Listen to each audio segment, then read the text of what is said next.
ओम गम गणपतये नमः। चौथ माता की गणेश चतुर्थी व्रत कथा माघ महीने में की जाती है, जिसे तिल चौथ व्रत कथा भी कहते हैं। हिंदू धर्म के लोग इस त्योहार को बड़ी ही आस्था से मनाते हैं। माघ बड़ी तिल चौथ व्रत कथा सुहागन महिलाएं जिन्हें पुत्र धन संपत्ति सुख समृद्धि चाहते हैं और कुंवारी कन्याएं जिन्हें अच्छे वर की इच्छा होती है, वो गणेश चतुर्थी व्रत कथा का पूर्णतः पालन करती हैं। एक सेठानी जी के संतान नहीं होती थी। एक दिन पड़ोस की औरतों को उसने चौथ की कहानी सुनते हुए देखा और पूछा कि इससे क्या होता है। तो औरतों ने कहा कि चौथ का व्रत करने से अन्न धन पुत्र व सुहाग मिलता है। इस पर सेठानी बोली कि हे चौथ माता, मैं नहाई रह जाऊं तो सवा शेर का तिलकुटा व चौथ का व्रत भी करूं। बाद में वह नाई रह गई। फिर सेठानी बोली कि हे चौथ माता, यदि मेरे पुत्र हो जाए तो 2.5 शेर का तिलकुटा करूं। उसे पुत्र की प्राप्ति हो गई और पुत्र विवाह योग्य भी हो गया। फिर सेठानी बोली कि हे चौथ माता, मेरे बेटे का विवाह हो जाए तो तेरे को सवा शेर का तिलकुटा करूं। बेटे का विवाह हो गया और बारात रवाना हो गई। चौथ गणेश ने आपस में सोची कि सेठानी जब से नहाई रही है तब से तिलकुटा बोल रही है, पर किया कुछ भी नहीं है। यदि इसको चमत्कार नहीं बताया तो अपने को कलयुग में कोई नहीं मानेगा। बेटे के 3 फेरे लेते ही चौथ माता गरज के साथ आई और उसे फेरों से उठाकर गांव के बाहर पीपल के पेड़ पर बैठा दिया। वह लड़की गणगौर पूजने के लिए गांव के बाहर जाती थी तो वह पीपल के पेड़ पर से आवाज़ देता कि आओ मेरी अधविहाई। उसने दूल्हे का रूप बना रखा था। यह बात लड़की ने अपनी माँ से कही तो उसने भी आकर देखा तो वह उसके ही जमाई निकले। उसने पूछा कि आप यहाँ क्यों बैठे हुए हो। तो जमाई बोला कि मैं तो चौथ गणेश के पास गिरवी रखा हूँ। मेरी माँ ने तिलकुटा बोला था, वह किया नहीं, सो चौथ गणेश नाराज हो गए। लड़की की माँ जमाई जी की माँ के पास जाकर बोली कि तिलकुटा बोला था। इस पर दोनों ने चौथ माता की सवा मनी बोल दी। चौथ गणेश राजी हो गए और उन्होंने दूल्हे को उठाकर फेरों में बिठा दिया। सेठानी के बेटे बहू घर आ गए। दोनों ने चौथ माता के सवा मणि कर दी और व्रत करना शुरू कर दिया। तो बोलिए गणेश महाराज की जय, चौथ माता की जय। ओम गम गणपतये नमः। एक शहर में देवरानी जेठानी रहती थी। जेठानी अमीर थी और देवरानी गरीब थी। देवरानी गणेश जी की भक्त थी। देवरानी का पति जंगल से लकड़ी काट कर बेचता था और अक्सर बीमार रहता था। देवरानी जेठानी के घर का सारा काम करती और बदले में जेठानी बचा हुआ खाना, पुराने कपड़े आदि उसको दे देती थी। इसी से देवरानी का परिवार चल रहा था। माघ महीने में देवरानी ने तिल चौथ का व्रत किया। 5 आने का तिल व गुड़ लाकर तिलकुटा बनाया। पूजा करके तिल चौथ की कथा कहानी सुनी और तिलकुटा छींके में रख दिया और सोचा कि चांद उगने पर पहले तिलकुटा और उसके बाद ही कुछ खाएगी। कथा सुनकर वह जेठानी के यहाँ चली गई। खाना बनाकर जेठानी के बच्चों को खाना खाने को कहा तो बच्चे बोले, माँ ने तो व्रत किया है और माँ भूखी है। जब माँ खाना खाएगी हम भी तभी खाएंगे। जेठानी को खाना खाने को कहा तो जेठानी बोली, मैं अकेले नहीं खाऊंगा, जब चांद निकलेगा तब सब खाएंगे, तभी मैं भी खाऊंगा।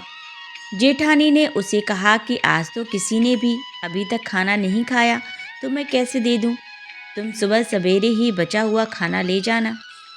देवरानी के घर पर पति बच्चे सब आस लगाए बैठे थे कि आज तो त्योहार है, इसीलिए कुछ पकवान आदि खाने को मिलेगा। परंतु जब बच्चों को पता चला कि आज तो रोटी भी नहीं मिलेगी तो बच्चे रोने लगे। उसके पति को भी बहुत गुस्सा आया। कहने लगा, सारा दिन काम करके भी 2 रोटी नहीं ला सकती तो काम क्यों करती हो? पति ने गुस्से में आकर पत्नी को कपड़े धोने के धोबने से मारा। धोबना हाथ से छूट गया तो पाटे से मारा। वह बेचारी गणेश जी को याद करती हुई रोते रोते पानी पीकर सो गई। उस दिन गणेश जी देवरानी के सपने में आए और कहने लगे, धोबनी मारी, पाटे मारी, सो रही है या जाग रही है? वह बोली, कुछ सो रही हूँ, कुछ जाग रही हूँ। गणेश जी बोले, भूख लगी है, कुछ खाने को दें? देवरानी बोली, क्या दूँ? मेरे घर में तो अन्न का एक दाना भी नहीं है। जेठानी बच्चा कुचा खाना दे देती थी, आज वह भी नहीं मिला। पूजा का बचा हुआ तिल कुट्टू छींके में पड़ा हुआ है, वही खा लो। तिलकुटा खाने के बाद गणेश जी बोले, धोबने मारी, पाटे मारी, निपटाई लगी है, कहाँ निपटे? वह बोली, यह पड़ा घर, जहाँ इच्छा हो वहाँ निपट लो। फिर गणेश जी बच्चे की तरह बोले, अब कहाँ पहुँचूँ? नींद में मग्न अब देवरानी को बहुत गुस्सा आया कि कब से तंग किए जा रहे हैं। सो बोली, मेरे सर पर पहुँचो। और कहा, पहुँचोगे? सुबह जब देवरानी उठी तो यह देखकर हैरान रह गई कि पूरा घर हीरे मोती से जगमगा रहा है। सिर पर जहाँ विनायक जी पोंछनी कर गए थे, वह हीरे के टीके व बिंदी जगमगा रहे थे। उस दिन देवरानी जेठानी के यहाँ काम करने नहीं गई। बड़ी देर तक राह देखने के बाद जेठानी ने बच्चों को देवरानी को बुलाने भेजा। जेठानी ने सोचा, कल खाना नहीं दिया, इसीलिए शायद देवरानी बुरा मान गई है। बच्चे बुलाने गए और बोले, चाची चलो, माँ ने बुलाया है, सारा काम पड़ा है। देवरानी ने जवाब दिया, अब उसकी ज़रूरत नहीं है, घर में सब भरपूर है, गणेश जी के आशीष से। बच्चों ने घर जाकर माँ को बताया कि चाची का तो पूरा घर हीरे मोतियों से जगमगा रहा है। जेठानी दौड़ती हुई देवरानी के पास आई और पूछा कि ये सब हुआ कैसे? देवरानी ने उसके साथ जो हुआ वो सब कह डाला। घर लौटकर जेठानी अपने पति से कहा कि आप मुझे धोबने और पाटे से मारो। उसका पति बोला कि भाली मानस, मैंने कभी तुम पर हाथ भी नहीं उठाया, मैं तुम्हें धोबने और पाटे से कैसे मार सकता हूँ? वह नहीं मानी और जिद करने लगी। मजबूरन पति को उसे मारना पड़ा। उसने ढेर सारा घी डालकर चूरमा बनाया और छींके पे रखकर सो गई। रात को चौथ विनायक जी सपने में आए, कहने लगे, भूख लगी है, क्या खाऊं? जेठानी ने कहा, हे गणेश जी महाराज, मेरी देवरानी के यहाँ तो आपने सूखा तिलकुट्टा खाया था, मैंने तो झरते घी का चूरमा बनाकर आपके लिए छींके पर रख दिया है। फल और मेवे भी रखे हैं, जो चाहे खा लीजिए। बात स्वरूप गणेश जी बोले, अब निपटे कहाँ? जेठानी बोली, उसके यहाँ तो टूटी फूटी झोपड़ी थी, मेरे यहाँ तो कंचन के महल हैं, जहाँ चाहो निपट लो। फिर गणेश जी ने पूछा, अब पहुँचूँ कहाँ? जेठानी बोली, मेरे ललाट पर बड़ी सी बिंदी लगाकर पोंछ लो। धन की भूखी जेठानी सुबह बहुत जल्दी उठ गई। सोचा घर हीरे जवाहरात से भर चुका होगा, पर देखा तो पूरे घर में गंदगी फैली हुई थी, तेज बदबू आ रही थी। उसके सिर पर भी बहुत सी गंदगी लगी हुई थी। उसने कहा, हे गणेश जी महाराज, यह आपने क्या किया? मुझसे रूठे और देवरानी पर टूटे। जेठानी ने घर की सफाई करने की बहुत कोशिश की, परंतु गंदगी और ज़्यादा फैलती गई। जेठानी के पति को मालूम चला तो वह भी गुस्सा हुआ और बोला, तेरे पास इतना सब कुछ था, फिर भी तेरा मन नहीं भरा। परेशान होकर चौथ के गणेश जी से मदद की विनती करने लगी। गणेश जी ने कहा, देवरानी से जलन के कारण तूने जो किया था, यह उसी का फल है। अब तू अपने धन में से आधा उसे दे देगी, तभी यह सब साफ होगा। उसने आधा धन बांट दिया, किंतु मोहरों की एक हांडी चूल्हे के नीचे गाड़ रखी थी। उसने सोचा किसी को पता नहीं चलेगा, और उसने उस धन को नहीं बांटा। उसने कहा, हे श्री गणेश जी, अब तो अपना बिखराव समेटो। वे बोले, पहले चूल्हे के नीचे गाड़ी हुई मोहरों की हांडी सहित ताक में रखी 2 सुई के भी 2 हिस्से कर दो। इस प्रकार श्री गणेश ने बाल स्वरूप में आकर सुई और छोटी चीज का भी बंटवारा किया और अपनी माया समेटी। हे गणेश जी महाराज, जैसी आपने देवरानी पर कृपा की, वैसी सब पर करना।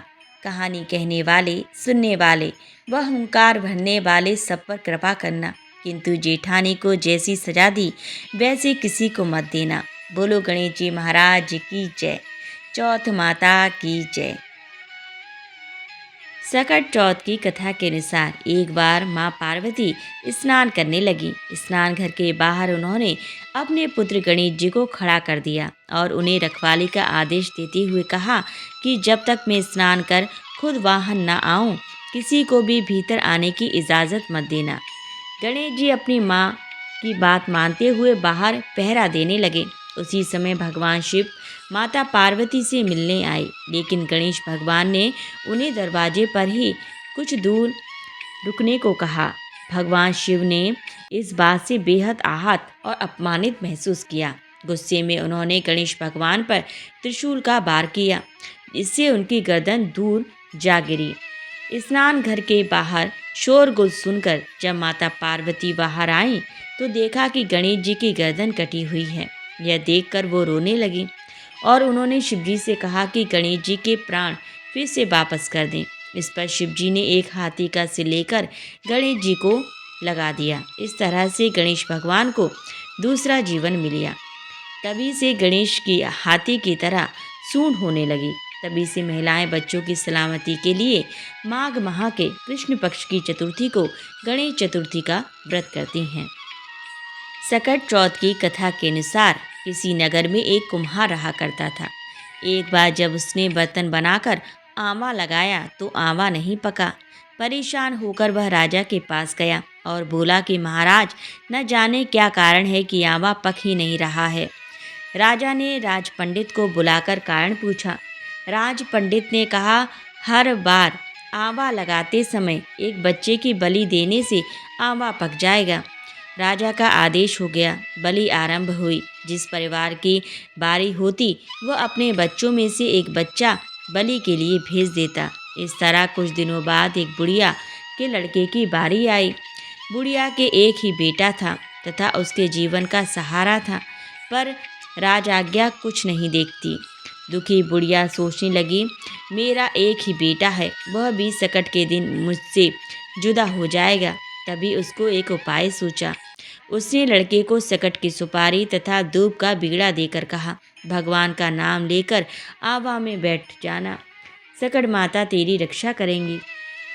सकट के दिन बालक आवा में बिठा दिया गया और बुढ़िया सकट माता के सामने बैठकर पूजा प्रार्थना करने लगी। पहले तो आवा पकने में कई दिन लग जाते थे, पर इस बार सकट माता की कृपा से एक ही रात में आवा पक गया। सवेरे कुमार ने देखा तो हैरान रह गया।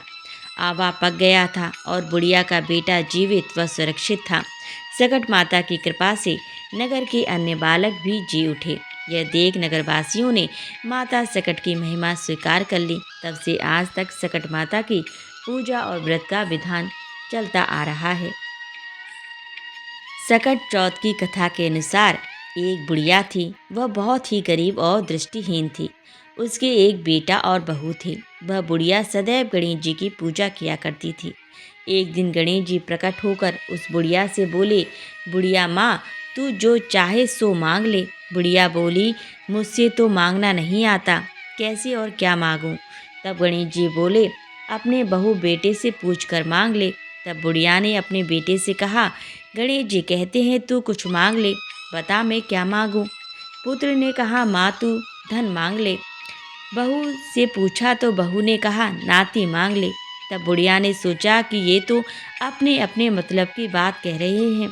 अतः उस बुढ़िया ने पड़ोसियों से पूछा तो उन्होंने कहा, बुढ़िया तू तो थोड़े दिन जिएगी, क्यों तू धन मांगे और क्यों नाती मांगे? तू तो अपनी आंखों की रोशनी मांग ले, जिससे तेरी जिंदगी आराम से कट जाए। इस पर बुढ़िया बोली, यदि आप प्रसन्न हैं तो मुझे 9 करोड़ की माया दें, निरोगी काया दें, अमर सुहाग दें, आँखों की रोशनी दें, नाती दें, पोता दें और सपरिवार को सुख दें और अंत में मोक्ष दें। यह सुनकर तब गणेश जी बोले, बुढ़िया माँ, तुमने तो हमें ठग लिया। फिर भी जो तूने मांगा है वचन के अनुसार सब तुझे मिलेगा। और यह कहकर गणेश जी अंतर ध्यान हो गए। उधर बुढ़िया माँ ने जो कुछ मांगा वह सब कुछ मिल गया। हे गणेश जी महाराज, जैसे तुमने उस बुढ़िया माँ को सब कुछ दिया वैसे ही सबको देना। बोलिए गणेश महाराज की जय। माघ कृष्ण पक्ष की चतुर्थी तिथि को पड़ने वाले सकट चौथ का विशेष महत्व होता है। धार्मिक मान्यता है कि इसी दिन माता पार्वती ने गणेश जी को प्रकट किया था। इस दिन भगवान गणेश के व्रत और पूजन से संतान को दीर्घायु और स्वस्थ जीवन का आशीर्वाद प्राप्त होता है। इसके साथ ही सौभाग्य की प्राप्ति होती है। सकट चौथ का व्रत 29 जनवरी 2024 दिन सोमवार को रखा जाएगा। सकट चौथ के दिन भगवान गणेश को घी, तिल और गुड़ का भोग लगाएं। भोग लगाने के बाद इसे प्रसाद स्वरूप श्रद्धापूर्वक ग्रहण करें। ऐसा करने से आर्थिक स्थिति में मजबूती आती है और साथ ही शुभ फलों की प्राप्ति होती है। सकट चौथ की पूजा आप सुबह से ही कर सकते हैं, क्योंकि उस दिन शोभन योग प्रातः काल से लेकर सुबह 9:44 तक है। सकट चौथ के दिन अभिजीत मुहूर्त 12:13 से 12:56 तक है। चंद्र उदय का समय 29 जनवरी 2024 दिन सोमवार की रात 8:52 पर चंद्र उदय होगा। अलग अलग शहरों में चांद निकलने का समय अलग अलग होगा। इसमें 10 मिनट का अंतर हो सकता है। चंद्रमा को अग्र देकर गणेश जी की अर्चना की जाएगी। इस बार चांद चौथ के दिन सिंह राशि में विराजमान रहेंगे। सकट चौथ की पूजा में शामिल करें ये चीज़ें। सकट चौथ की पूजा में लकड़ी की चौकी, पीला कपड़ा, जनेऊ, सुपारी, पान का पत्ता, लौंग, इलायची, गंगा जल, गणपति की मूर्ति, फूल, दूर्वा, रोली, कुमकुम, इत्र, मौली, घी, धूप, दीप, हल्दी, अक्षत, तिल के लड्डू, मोदक, मौसमी फल, व्रत कथा की पुस्तक आदि की आवश्यकता होती है। पूजन विधि: सुबह स्नान ध्यान करके भगवान गणेश की पूजा करें। इसके बाद सूर्यास्त के बाद स्नान करके स्वच्छ वस्त्र पहनें। गणेश जी की मूर्ति के पास एक कलश में जल भरकर रखें। धूप, दीप, नैवेद्य, तिल, लड्डू, शकरकंद, अमरूद, गुड़ और घी अर्पित करें। तिलकूट का बकरा भी कहीं कहीं बनाया जाता है। पूजन के बाद तिल से बने बकरे की गर्दन घर का कोई सदस्य काटता है। सकट चौथ पर ज़रूर दान करें ये चीज़ें। आज सकट चौथ पर व्रत और पूजन के साथ दान का भी महत्व होता है। इस दिन गजक, रेवड़ी, तिल गुड़, अन्न, कंबल, ऊनी कपड़े, सुगंधित फूल और पेड़ पौधों का दान करना शुभ होता है। ओम जय श्री चौथ मैया, बोलो जय श्री चौथ मैया। सच्चे मन से सुमेरे सब दुख दूर भया। ओम जय श्री चौथ मैया। ऊंचे पर्वत मंदिर शोभा अति प्यारी, मैया शोभा अति प्यारी। देखत रूप मनोहर असुरन भयकारी। ओम जय श्री चौथ मैया। महाशिंगार सुहावन ऊपर छतर फिरे, मैया ऊपर छतर फिरे। सिंह की सवारी सोहे, कर में खड्ग धरे। ओम जय श्री चौथ मैया। बाजत नौबत द्वारे अरु मृदंग डेरू, मैया अरु मृदंग डेरू। 64 जोगन नाचत नृत्य करें भैरू। ओम जय श्री चौथ मैया। बड़े बड़े बलशाली तेरा ध्यान धरे, मैया तेरा ध्यान धरे। ऋषि मुनि नर देवा चरणों आन पड़े। ओम जय श्री चौथ मैया। मैया जय श्री चौथ मैया। चौथ माता की आरती जो कोई सुहागन गावे, मैया जो कोई सुहागन गावे। बढ़त सुहाग की लाली सुख संपत्ति पावे। ओम जय श्री चौथ मैया। ओम जय श्री जय चौथ मैया। जो चौथ मैया जी की आरती प्रेम सहित गावे, मैया प्रेम सहित गावे, सब दुख दूर हो जाए, सब दुख दूर हो जाए, सौभाग्य खंड करावे। ओम जय चौथ मैया, मैया जय चौथ मैया, बोलो चौथ मैया की जय। जय गणेश जय गणेश जय गणेश देवा, माता जाकी पार्वती पिता महादेवा, एक दंत दयावंत चार भुजाधारी, माथे सिंदूर सोय मूस की सवारी। जय गणेश जय गणेश जय गणेश देवा, माता जाकी पार्वती पिता महादेवा, पान चढ़े फल चढ़े और चढ़े मेवा, लड्डुअन का भोग लगे संत करे सेवा। जय गणेश जय गणेश जय गणेश देवा, माता जाकी पार्वती पिता महादेवा, अंधन को आँख देती कोरिन को काया, बाजन को पुत्र देते निर्धन को माया।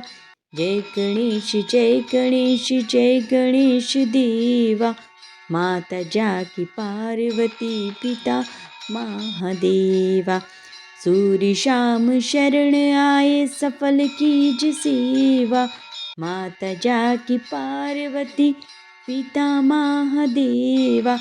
जय गणेश जय गणेश जय गणेश देवा, माता जाकी पार्वती पिता महादेवा, दीनन की लाज रखो सब सुतकारी, कामना को पूर्ण करूं जाऊं बलिहारी। जय गणेश जय गणेश जय गणेश देवा, माता जाकी पार्वती पिता महादेवा, बोलो गणेश महाराज की जय।